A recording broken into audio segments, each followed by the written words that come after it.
So welcome, Marc. Fantastic. Woo. Thanks for having me. And thanks, Isa, for organizing all of that. I think it's fantastic that you're doing that. Thanks for pushing JourneyOps, journey management, customer journey operations, service architecture. There are many names, and also that will be a topic I speak about. I plan to talk about a lot of things, so bear with me if I jump over a few slides. Like I share these slides later. You can review them if you like to, but yes, I published some books. That's my company. Started in 2012. The first journey mapping, journey management tool was out there already. So it's not that new, but it's accelerating right now. That is fantastic to see. So what I want to talk about today is I'm going to kick off with some personal stories. Is there anyone following me on LinkedIn? All right. Do you know that I enjoy traveling a lot? And yes, I see some nodding. So whenever I travel, something goes wrong. And I'm going to start with a few personal stories about what actually is customer experience. What are we talking about? Then I give a little, very, very short recap of what journey management is for those of you who are new to it. And then I'm going to talk about what I see as a difference between reactive and proactive journey management, because we need both sides of that. So let's get in. Anything that can go wrong will go wrong. And for me, this is kind of the mantra, what we should keep in mind when we do journey mapping in general and journey management in particular. So here I am, first story. I booked a flight to a client where I gave a keynote 3 years ago. And I really share a few personal things there now. I booked a flight, and a week before I flew, they rebooked me. So instead of Frankfurt, I flew through Vienna. Fair enough, I didn't think about this. Then 2 days before my flight, they rebooked me again. This time, I didn't flew through New York, but through Washington. I said, okay, fair enough. So I jumped on the flight, mind the date, it's Tuesday, June 21st. I was on the plane, I thought, finally, nothing can go wrong. I live in Innsbruck in Austria, traveled to Vienna, sat on the plane, flew, got comfortable, and then something happened where I thought, that's new to me. My plane made a U-turn right over the Atlantic. There was something wrong with the navigation system, so thankfully they made a U-turn. And we landed back in Shannon, Ireland. Yeah, woo, we have an Irish guy there. There we go, yes. I had a great time there, yes. So they said, it's just a backup system which failed, and it just takes an hour to fix it. Well, it turns out that 1 hour became 4 hours. 4 hours we were sitting in the plane. We were not allowed to leave our seats. We actually have to be using the belt and so on, because there was a plane next to us. And we were not allowed to get up and walk the plane or something. So there I was, 4 hours sitting in the plane, and then the captain said, well, sorry, it's too late now. We have to go back to Vienna. So next day, mind the date, I tried it again. And I flew. I just barely made it to the talk. Fair enough. But then my story actually just started, because I thought, that's not okay. Like rebooking me, all this hassle and so on. We have some EU regulations airlines should stick to, so I tried to get money back. Well, it just took me 3 years and 14 emails. You see, I really tried to test this system, right? Until I received this answer from Austrian Airlines saying, well, we actually investigated and realized the first rebooking was because of a canceled flight by United, so it's not our responsibility, we're out. But you know what? We passed this on to United Airlines. Well, turned out they were not that helpful as well. Just took one more email and they said, sorry, we don't care about EU regulations. But what did they say? We welcome the opportunity to regain your confidence on board on your next United flight. can tell you they did not succeed, but that's a different story. All right, turns out U-turns in the air are a thing. Last year I did this again, and I don't know, it's something about me. Anyway, second story, luggage. 2 years ago, I was traveling to the Service Design Global Conference, where I gave a workshop and a keynote at the last day. Well, we arrived there at the conference, and our luggage wasn't there. So we started to go to this booth, nothing happened. We needed to register online now, went through the sequence, and they said they searched for it and they put it on the next flight and will be with us soon.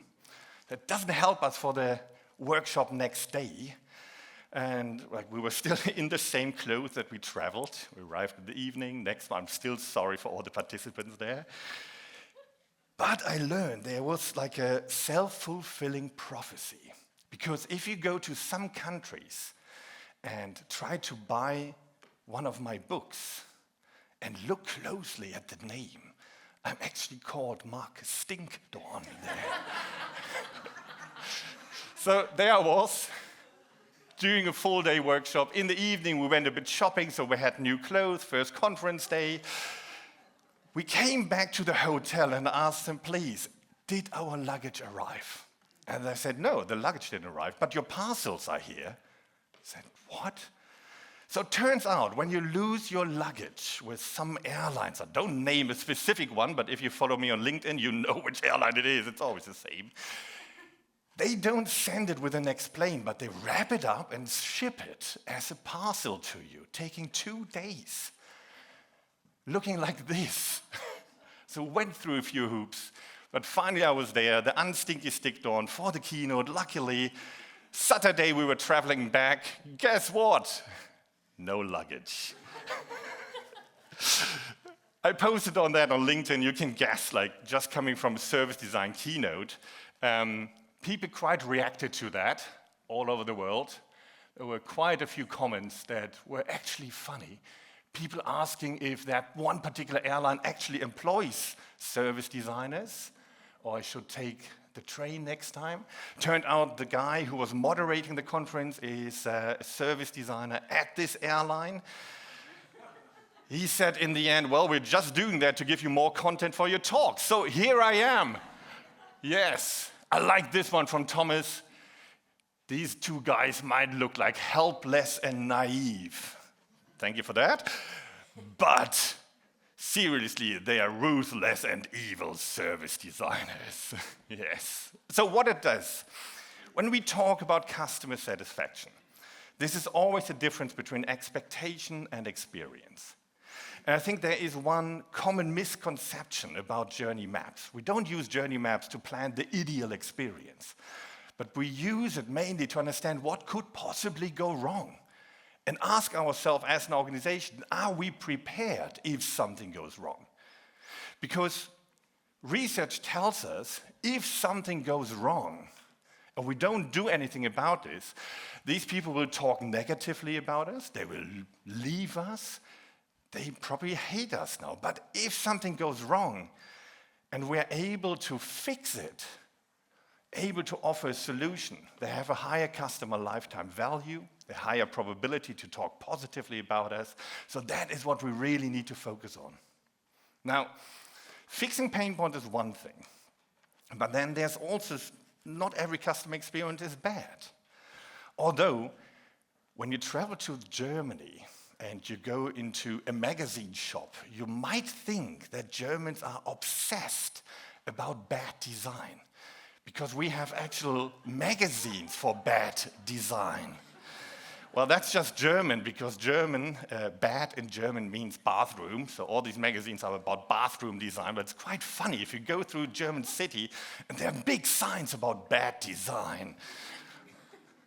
Anyway, who knows the story of Joshi? Yes, a few hands in the air. So those who don't know it, just quickly, think with me. This is Joshi. Joshi is a teddy bear.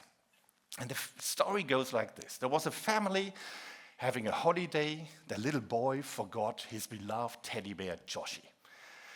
He couldn't sleep. If you have kids, you know how emotional this can get, right? He couldn't sleep without Joshi. He was crying. So the dad told him, you know what?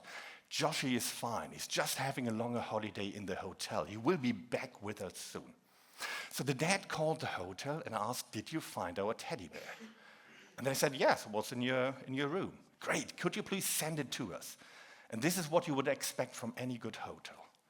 But then dad said, you know what? I told this story to my boy. Can you do me a favor and maybe take a photo of Joshi somewhere in the hotel so I can prove this story to my boy? I said, we'll see what we can do. When he got back Joshi, they made a whole photo story of what Joshi experienced meanwhile in the hotel. So he went to the spa, these are actually cucumbers on his eyes, he made friends, hang out at the pool, learn how to drive a golf cart, even started working in the hotel. Of course, Joshi was now responsible for loss prevention in the hotel. Now think with me. How do you design this? Is there a journey map for lost teddy bears? What is service design in this context? It's about mainly employee experience. It's about empowerment of employees. It's about a culture in the organization. It's about enabling the environment so that these experiences can happen.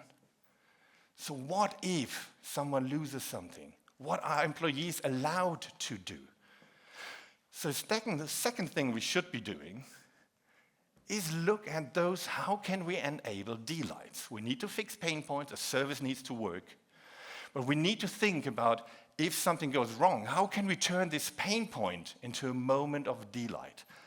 And since we're in Sweden, I looked at my bookshelf and looked up this book. Anyone knows this? 1986.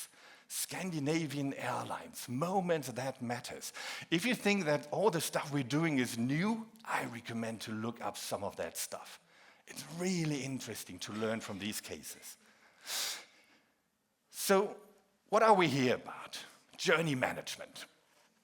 Very briefly, how am I doing for time, by the way? Because I don't see a time. Yeah, good on time. All right, good on time. You kick me off if I take too long, right? Very briefly on journey management. So journey management uses a specific kind of journey maps. We call it the management maps. Management maps are maps that you don't use for a workshop and throw away after the workshop, where the map itself is not so important, more the conversation they trigger. It's not a project map that lasts throughout a project and then turns often into a museum of journey maps because you don't touch them again. But management maps are maps with a governance structure around it, where there are people responsible for it, where you add live data to it, where you use it to constantly take decisions on where do you need to prioritize and iteratively improve the experience. Now, how we do it is we link those maps into a hierarchy of maps. Some call it a journey atlas, a journey framework, many names for it again, where you can zoom into details, you can zoom out just as a map on geography, where you can zoom out to see an overview, where you can zoom in for details. We then add a layer of data to it. Qualitative data, insights, research data, pain points, but also quantitative data like metrics, KPIs you measure, but also what are we doing, so projects or tasks. And then we start to prioritize. What do we need to focus on? Which pain point do we need to fix?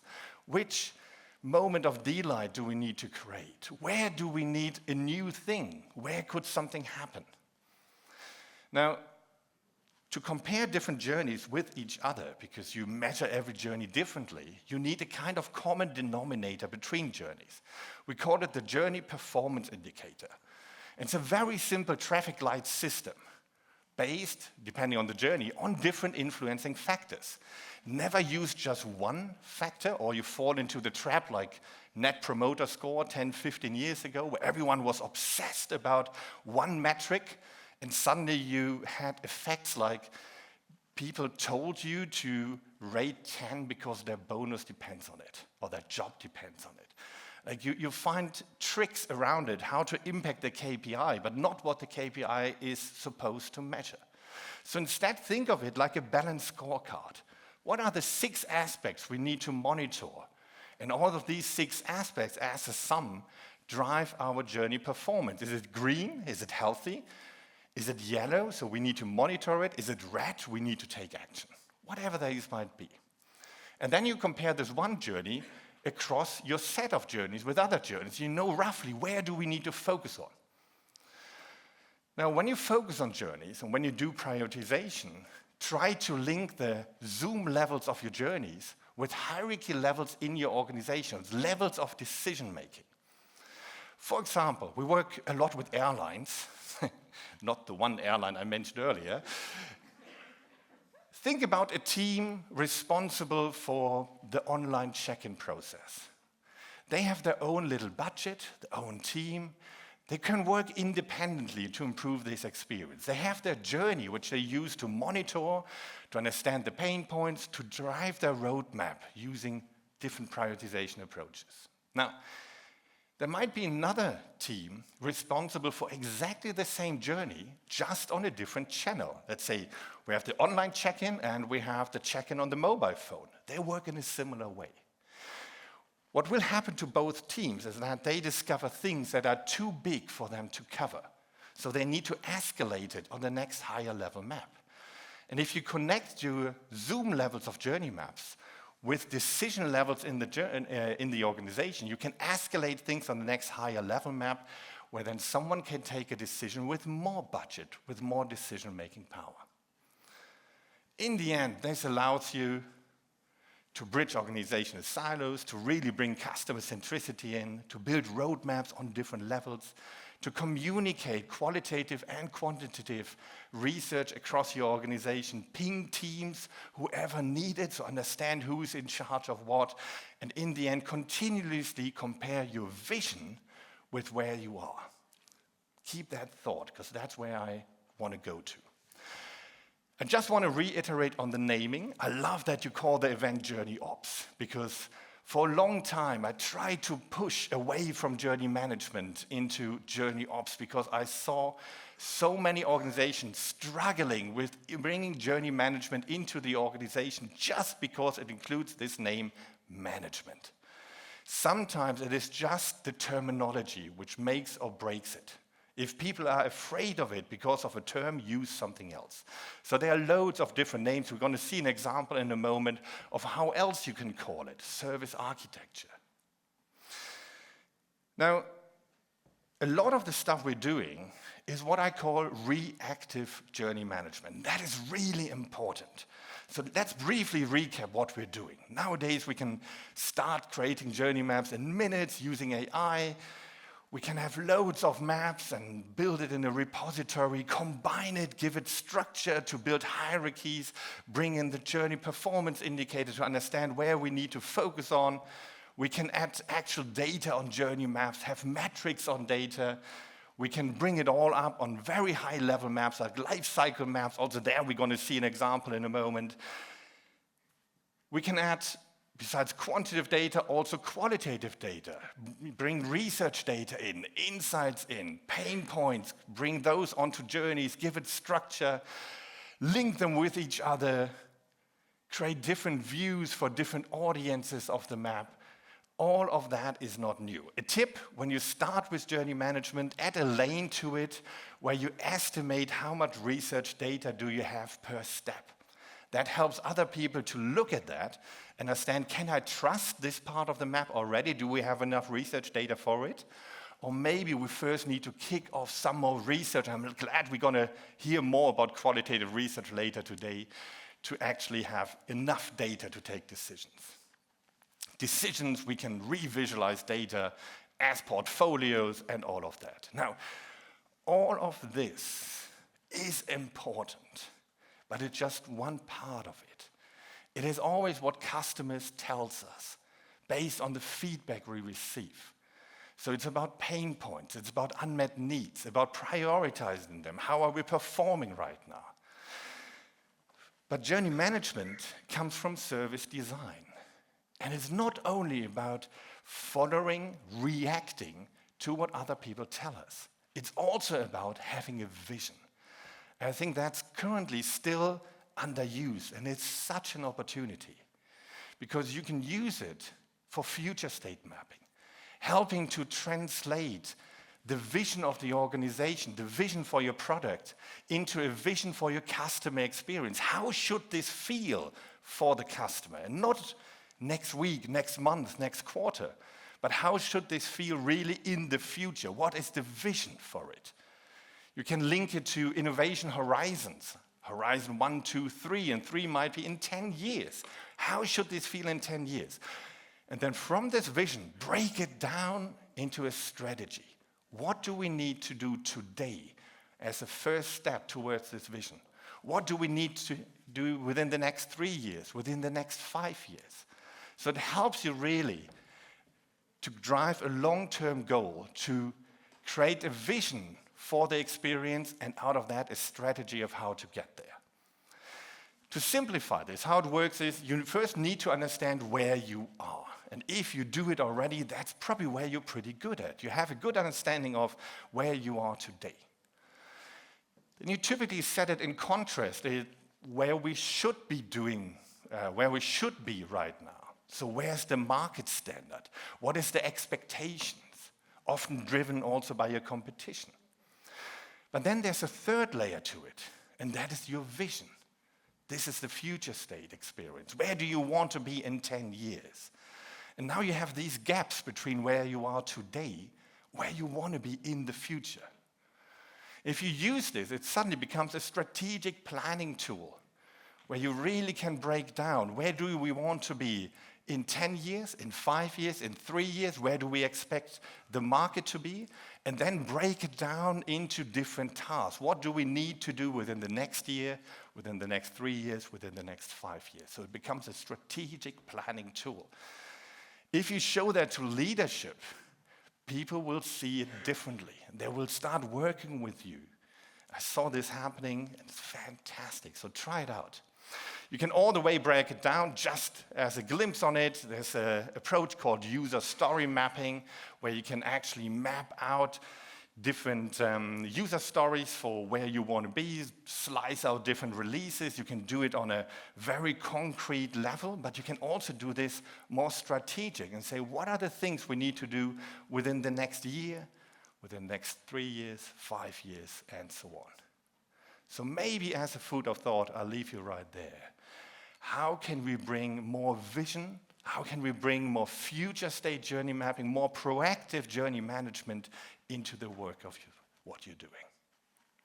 Thank you.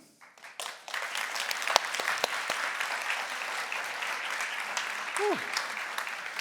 Do we have time for questions? I didn't see your time, so I have no clue how it was. Yeah, that's by plan.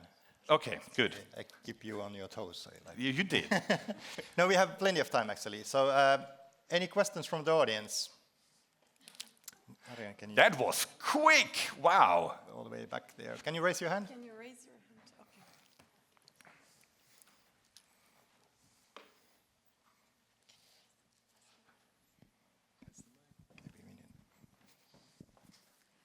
Thank you so much. That was amazing in so many ways. Wow. Great presentation.